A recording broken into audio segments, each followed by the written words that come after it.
후보자가 과거 방송에서 자식은 부모의 거울이다 라고 말씀을 하셨습니다. 저는요, 민주당이 그 말씀에 동의하지 않을 것 같다고 생각합니다. 왜냐하면 민주당의 이재명 대표께서는 자식은 남이다 라고 말했기 때문입니다. 제가 이번 논란을 보면서 가장 크게 들었던 의문은 아버지가 공직자라는 이유 때문에 전 국민으로부터 손가락질을 꼭 당해야만 하는가, 그리고 속속들이 전국에 생중계가 되는 것이 맞는가. 10년 전에 미성년 시기의 과거입니다. 동시에 피해 학생도 10년도 더 지난 일을 5천만 국민 앞에 실시간으로 공개하고 입장문을 써야 했습니다. 이게 우리 사회가 말하던 인권에 부합하는 겁니까? 정치적 이득을 위해서라면 주권자 몇 명의 인권 따위는 박살내도 된다라는 생각이신 건지 궁금합니다. 저는 우리가 이성을 찾았으면 좋겠습니다. 이건 우리 헌법이 명백히 금지하고 있는 연좌제입니다. 학폭이라는 국민들께서 대단히 예민한 이슈가 붙어 있다는 이유 때문에 공직자도 아닌 국민에 대한 집단 린치가 벌어지고 있는 거라고 생각합니다. 후보자가 과거 방송에서 자식은 부모의 거울이다 라고 말씀을 하셨습니다. 저는요, 민주당이 그 말씀에 동의하지 않을 것 같다고 생각합니다. 왜냐하면 민주당의 이재명 대표께서는 자식은 남이다 라고 말했기 때문입니다. 우리 정치가 정쟁을 위해서 괴물이 되지는 않아야 된다고 생각을 하고요. 그동안 연좌제에 대해서 저는 반대하고 있고 인권 보호를 외쳐온 것은 진보 진영이었습니다. 모쪼록 그 최소한의 자긍심을 좀 기억해 주셨으면 좋겠고요. 내로남불 안 하셨으면 좋겠습니다. 우선 후보자의 자녀의 학폭 논란에 관련해서 제가 묻겠습니다.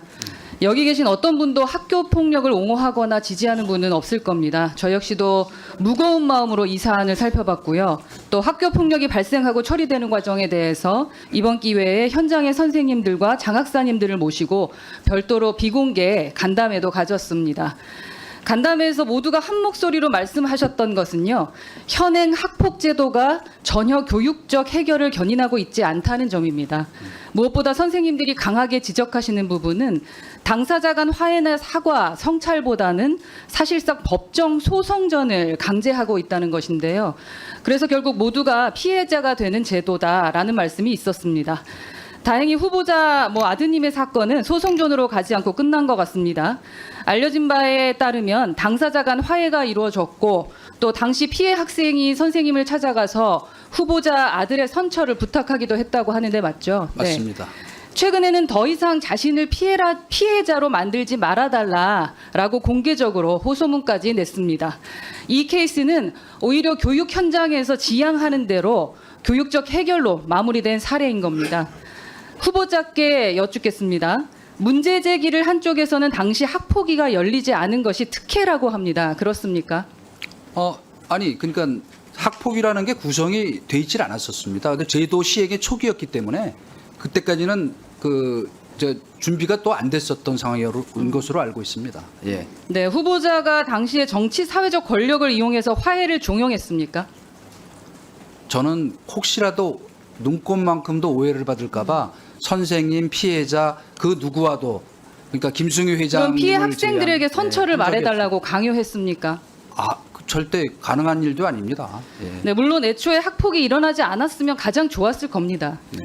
그러나 담당 선생님의 강력한 처벌 요청이 있었고 지금 퇴학 그 다음으로 센 전학이라는 중징계도 내려진 게 사실입니다. 그럼 후보자께 또 묻겠습니다. 최근 MBC의 보도나 야당의 문제 제기에 대해서 후보자의 아들과 피해 학생의 반응은 어떻습니까?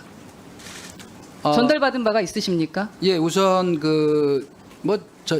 제 아들의 반응이라는 거는 당연히 부정적이지만은 건너 들은 것으로는 지금 피해 학생으로서 입장문을 낸 요 근래에도 자기네끼리는 가끔 만나고 교류를 해왔거든요. 4명하고요, 같이. 4명 다는 아니고 그 중에 1명은 지금 연락이 완전 두절돼서 안 되고 있고요.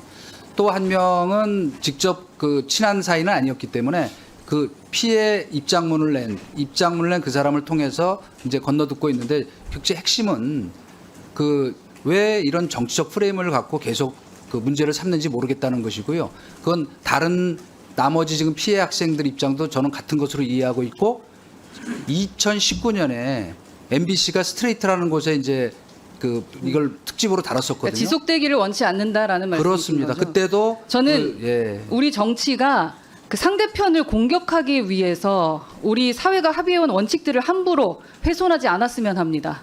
제가 이번 논란을 보면서 가장 크게 들었던 의문은 아버지가 공직자라는 이유 때문에 전 국민으로부터 손가락질을 꼭 당해야만 하는가? 그리고 속속들이 전국에 생중계가 되는 것이 맞는가? 10년 전에 미성년 시기의 과오입니다. 동시에 피해 학생도 10년도 더 지난 일을 5천만 국민 앞에 실시간으로 공개하고 입장문을 써야 했습니다. 이게 우리 사회가 말하던 인권에 부합하는 겁니까? 정치적 이득을 위해서라면 주권자 몇 명의 인권 따위는 박살내도 된다라는 생각이신 건지 궁금합니다. 저는 우리가 이성을 찾았으면 좋겠습니다. 이건 우리 헌법이 명백히 금지하고 있는 연좌제입니다. 학폭이라는 국민들께서 대단히 예민한 이슈가 붙어 있다는 이유 때문에 공직자도 아닌 국민에 대한 집단 린치가 벌어지고 있는 거라고 생각합니다. 그것도 그동안 인권을 입버릇처럼 말하던 분들이 앞장서고 있습니다. 아울러 이 말씀도 꼭 드리고 싶습니다. 이제 우리가 좀 솔직해져야 되지 않겠습니까? 공직자들의 자녀 문제가 발생할 때마다 다짜고짜 부모가 죄인이다 이렇게 말하는 거 전형적인 전근대적이고 구태적인 발상이다라고 생각을 합니다. 국민들께서도 그렇게 단순하게 평가 안 하십니다. 후보자가 과거 방송에서 자식은 부모의 거울이다라고 말씀을 하셨습니다. 저는요 민주당이 그 말씀에 동의하지 않을 것 같다고 생각합니다. 왜냐하면 민주당의 이재명 대표께서는 자식은 남이다라고 말했기 때문입니다. 우리 정치가 정쟁을 위해서 괴물이 되지는 않아야 된다고 생각을 하고요. 그동안 연좌제에 대해서 저는 반대하고 있고 인권 보호를 외쳐온 것은 진보 진영이었습니다. 모쪼록 그 최소한의 자긍심을 좀 기억해 주셨으면 좋겠고요. 내로남불 안 하셨으면 좋겠습니다. 마지막으로 이 점만 후보자께 확인하겠습니다. 네. 후보자께서 학폭 발생 당시에 하나고 이사장에게 전화하신 것은 논쟁의 여지가 충분히 있고요. 부모로서 상황을 확인하고자 하는 마음은 있을 수 있겠지만 대부분의 부모님들은 학교 고위 인사하고 친분이 있지가 않습니다. 당시로 돌아간다면 같은 방식으로 하시겠습니까? 이것은 통보를 받은 이후에 저도 졸지에 그 얘기를 들었기 때문에 저는 유일하게 그 아는 분에게 전화를 한 후보자께서 겁니다. 송구스러운 건 송구스럽다고 예. 확실하게 말씀을 해주셨으면 좋겠습니다. 그 부분에 말씀해 대해서는 주시겠습니까? 저 송구스럽게 생각합니다. 예. 예, 부당한 문제 제기에 대해서는 또 소상하게 답변해 주시고 잘못한 건 잘못했다 말씀해 주시는 것이 국민들에게 훨씬 더 설득력이 있다라는 생각입니다. 예. 좀 더 길게 말씀해 주실 수 있겠습니까? 예, 어쨌건 그 문제로 오해가 빚어진 그 처신에 대해서 저 송구스럽게 생각합니다. 네. 네. 질문하고 싶은 게 또 있는데 시간 관계상 제가 다음에 묻도록 하겠습니다. 20초나 남았는데요. 과거 행적에 대한 검증이 필요하다는 데는 동의를 하는데 그 야당 의원들이 10년 넘게 지난 일에 대해서 좀 억지 부리는 것에 대해서 근본적으로 이해되지 않는 부분들이 있습니다. 지난 2020년에 민주당이 국정원법 개정안 발의하면서 국정원이 과거 비대하고 집중된 권력을 남용한